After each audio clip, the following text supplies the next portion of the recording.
हाय दोस्तों, welcome to फिल्मी मोहन। तो दोस्तों, मैंने नेटफ्लिक्स पे मनी हाइस्ट सीज़न 5 का वॉल्यूम 1 कंप्लीट किया, जिसमें 5 एपिसोड्स हैं। इससे पहले मैंने मनी हाइस्ट देखा नहीं था, तो सीज़न 5 से पहले मैंने चारों सीज़न कंप्लीट किया और इसके बाद मैंने ये सीज़न देखा। तो ये कहने की ज़रूरत नहीं है कि Money Heist is one of the best series we have seen till now. तो आज हम इसके टेक्निकलिटीज़ के ऊपर ज़्यादा बात नहीं करेंगे।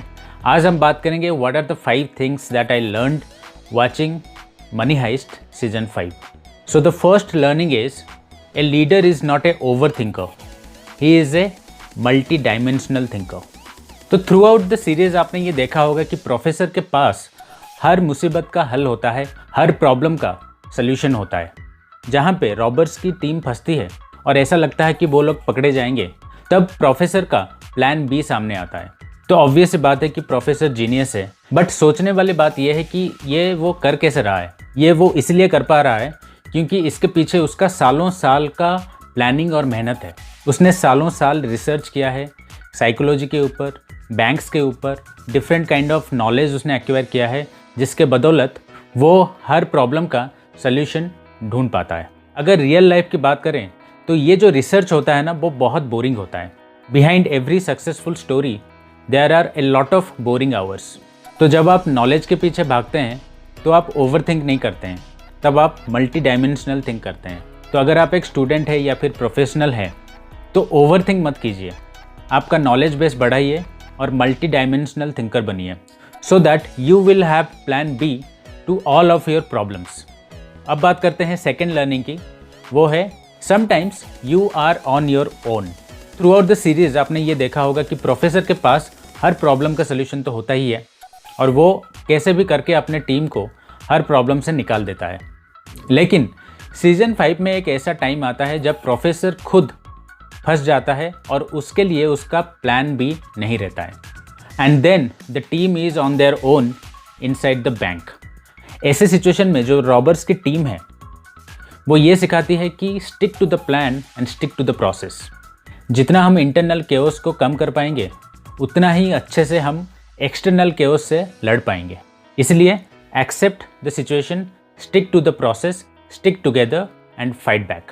Then coming to the third learning, that is brave makes the best out of the worst. Season 5 के पहले कुछ एपिसोड तक प्रोफेसर प्रॉब्लम में फंसा रहता है और वो अपने टीम से बात नहीं कर पाता है। लेकिन इसको आप किस्मत कह सकते हैं। Professor comes back to the game after few episodes. ये कैसे होता है आपको ये सीज़न देख के पता चलेगा। तो जिस तरीके से प्रोफेसर अपने वर्स्ट सिचुएशन से बाहर आता है, उसको देख के आपको लगेगा a brave has the ability to make the best out of the worst. तो इसीलिए पेशेंस के साथ अपने प्रॉब्लम्स का सामना कीजिए, क्योंकि तकदीर बदलते देर नहीं लगती। Then coming to the fourth learning of this series, that is if you lose your cool, then you lose the game. गुस्सा एक ऐसा हथियार है जिसके ऊपर अगर आपका कंट्रोल ना हो तो ये बनी बनाई गेम को बिगाड़ देती है और ओपोनेंट हमेशा इसका फ़ायदा उठाती है। और ऐसे सिचुएशन आपको इस सीज़न में बहुत देखने को मिलेंगे। तो एडवर्स सिचुएशन में हम लोगों को अपना कूल नहीं खोना है और गुस्से में कोई भी डिसीजन नहीं लेना है।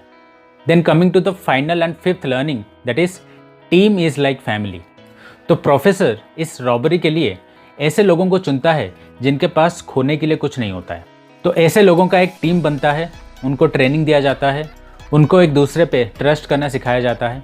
तो जैसे जैसे ये सीज़न आगे बढ़ता है तो आपको ये पता चलता है कि इसमें से कई सारे जो लोग होते हैं वो एक फैमिली की तरह एकजुट होकर इंटरनल और एक्सटर्नल केओस से साथ लड़ते हैं।